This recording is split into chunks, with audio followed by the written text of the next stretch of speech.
जय हिंद साथियों, बायोलॉजी की क्लास लेके आ गए हैं। आज हम फिर बायोलॉजी पढ़ते हैं। बायोलॉजी में कल कुछ पढ़े थे, बायोलॉजी किसे कहते हैं।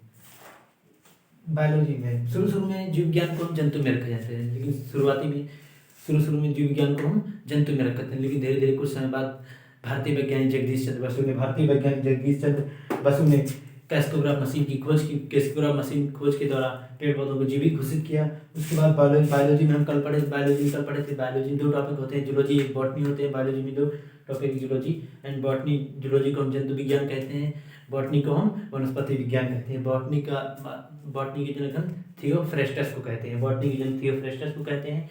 जूलॉजी के जनक बायोलॉजी के जनक कौन है? बायोलॉजी के जनक अरस्तु हैं।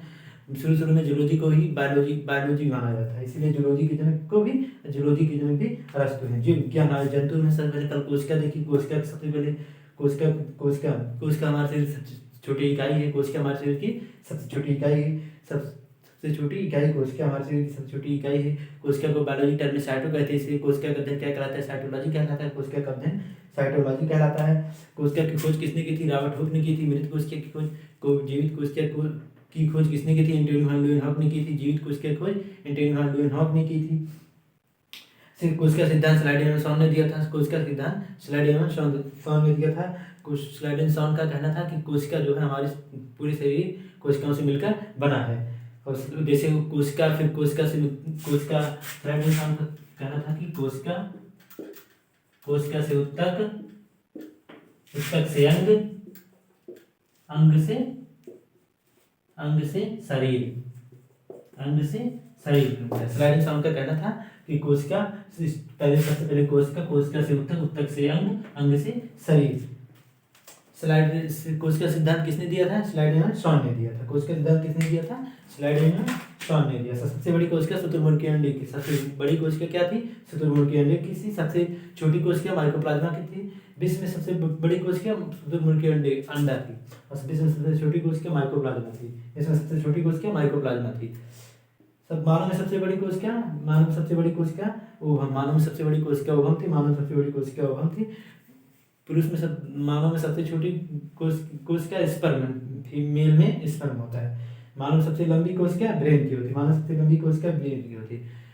कोशिका विभाजन किसे कहते हैं? कोशिका विभाजन सबसे तेजी से कहाँ पे होता है? लीवर में होता है। कोशिका विभाजन सबसे तेजी से कहाँ से होता है? लीवर में होता है। कोशिका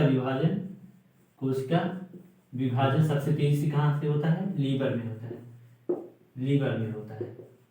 लीवर में तेजी से होता है कोशिका विभाजन। और सबसे कम कहाँ होता है? ब्रेन में। कोशिका विभाजन सबसे कम कहाँ होता है?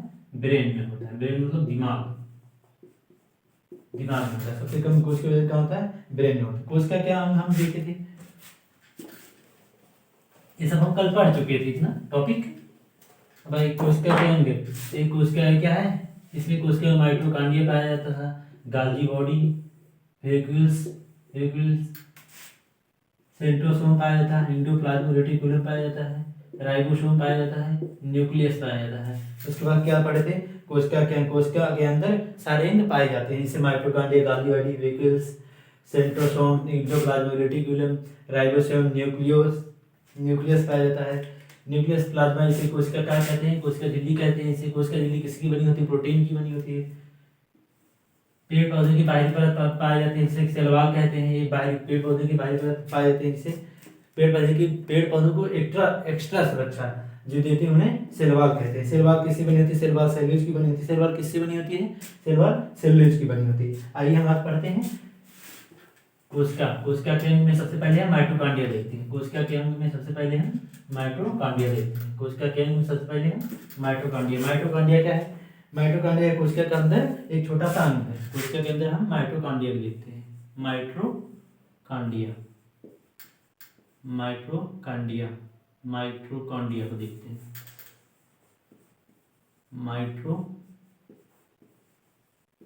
हम आज माइटोकॉन्ड्रिया को पढ़ते हैं। माइटोकॉन्ड्रिया है क्या? माइटोकॉन्ड्रिया क्या है? यह कोशिका के अंदर एक छोटा सा अंग है। यह कोशिका के अंदर एक छोटा सा अंग है। यह कोशिका के अंदर एक छोटा सा अंग है, यह कोशिका के अंदर एक छोटा सा अंग है, यह कोशिका के अंदर एक छोटा सा अंग है। माइटोकॉन्ड्रिया कोशिका के अंदर एक छोटा सा अंग है। माइटोकॉन्ड्रिया क्या है, कोशिका के अंदर एक छोटा सा अंग है। कोशिका श्वसन, कोशिका श्वसन जो है, कोशिका श्वसन का काम कौन करता है, माइटोकॉन्ड्रिया करता है। कोशिका श्वसन का काम माइटोकॉन्ड्रिया करता है। श्वसन का काम माइटोकॉन्ड्रिया करता है। कोशिका श्वसन का काम माइटोकॉन्ड्रिया करता है। माइटोकॉन्ड्रिया करता है। कोशिका श्वसन का काम माइटोकॉन्ड्रिया करता है। कोशिका श्वसन में ऑक्सीजन, फेफड़ा, ऑक्सीजन जो हमारे फेफड़ा में स्टोर हो जाता है। स्टोर होने के बाद ऑक्सीजन जो है हमारे फेफड़े में स्टोर होता है। स्टोर होने के बाद ऑक्सीजन जो है ब्लड है, फेफड़ा से ब्लड जो है ऑक्सीजन पूरे शरीर में ले जाता है। लेकिन ब्लड में क्या रहता है, हीमोग्लोबिन। तो अगर बात करें कि हमारे ऑक्सीजन को हमारे शरीर में कौन ले जाता है, ऑक्सीजन को हमारे शरीर में हीमोग्लोबिन लेके जाता है।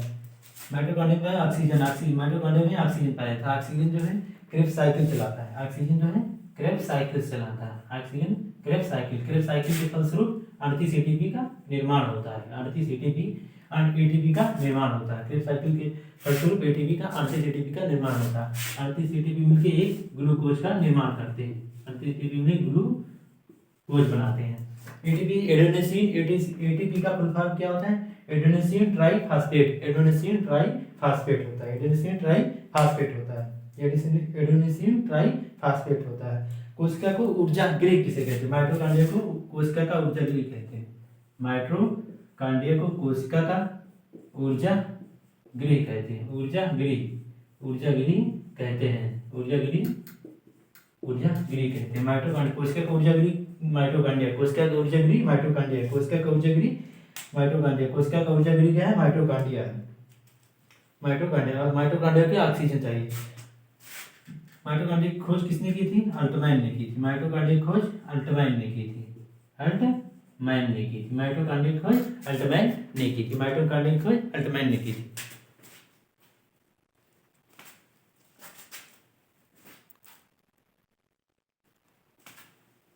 माइटोकॉन्ड्रिया की खोज अल्टमैन ने की थी।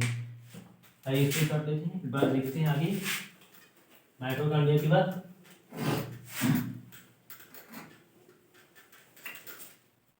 Golgi body.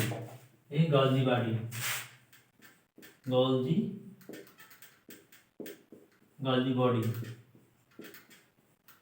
बॉडी क्या है, गोल्जी बॉडी या जल को गोल्जी बॉडी क्या है, जो ऊर्जा का परिवहन करता है। गोल्जी बॉडी जो है ऊर्जा का परिवहन करता है। ऊर्जा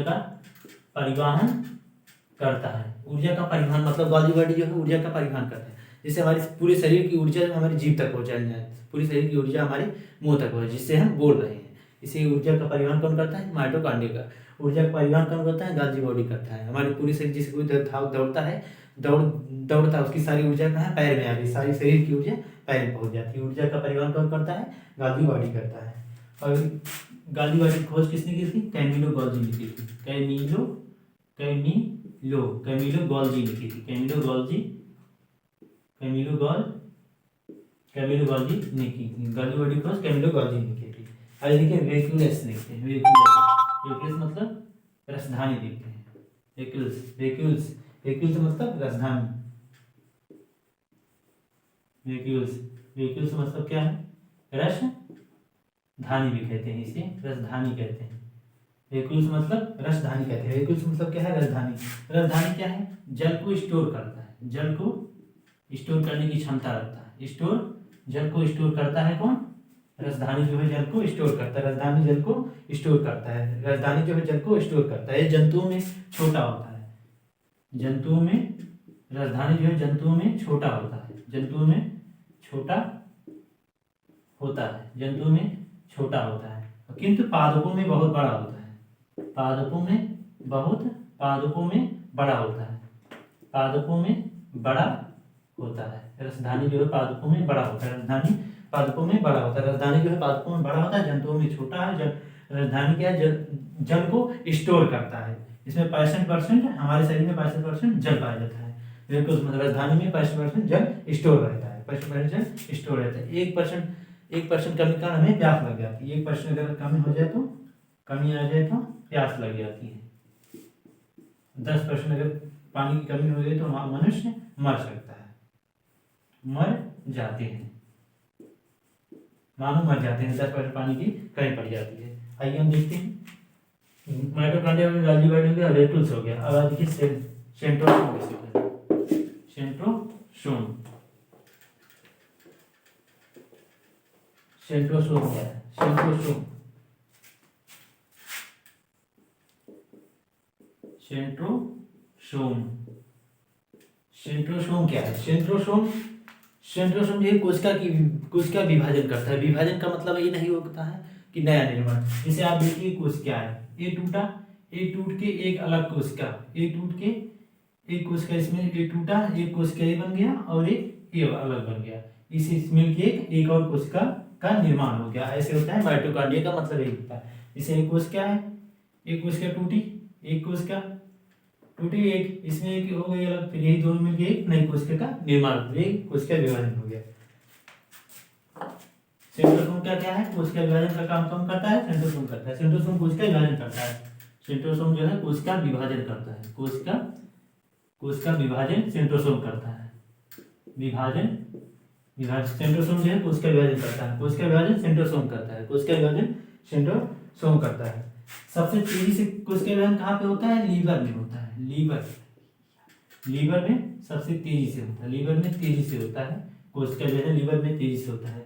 ब्रेन में सबसे कम होता है, ब्रेन में कम होता है, ब्रेन में कम होता है कोशिका विभाजन, ब्रेन में कम होता है। सबसे तेजी से कहाँ होता है, लीवर में होता है। ब्रेन में न्यूरॉन सेल पाए जाते हैं, ब्रेन में एक न्यूरॉन सेल पाए जाते हैं, न्यूरॉन सेल पाए जाते हैं, न्यूरॉन सेल पाए जाते हैं, न्यूरॉन सेल। ब्रेन में 90% न्यूरॉन सेल पाए जाते हैं, 90% न्यूरॉन सेल पाए जाते हैं। जो सेंट्रोसोम का, जिसमें सेंट्रोसोम नहीं पाया जाता है, सेंट्रोसोम नहीं पाया जाता है, नहीं पाया जाता है, सेंट्रोसोम नहीं पाया जाता है। ब्रेन में न्यूरॉन सेल 90% न्यूरॉन सेल पाया जाता है और 1% गीलियल सेल पाए जाते हैं, 1% गीलियल सेल पाए जाते हैं, 1% गीलियल सेल पाए जाते हैं, 1% गीलियल सेल पाए जाते हैं। 1% गीलियल सेल है जिसमें सेंट्रोसोम पाया जाता है, जिसमें सेंट्रोसोम पाया जाता है। 1% गीलियल सेल पाया जिसमें सेंट्रोसोम पाया जाता है, सेंट्रोसोम पाया जाता है। सेंट्रोसोम किसी में कोशिका विभाजन, सबसे तेज कहाँ से, लीवर में होता है। सबसे कम किसमें, ब्रेन में होता है, ब्रेन में होता है।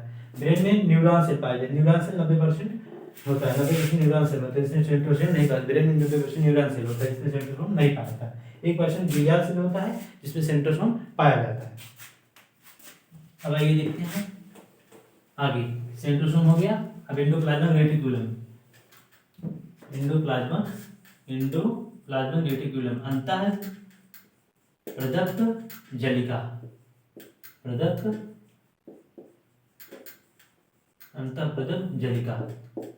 एंडोप्लाज्मिक रेटिकुलम कोशिका के अंदर सुरक्षित देता है। ये क्या है, कोशिका का सुरक्षा देता है, कोशिका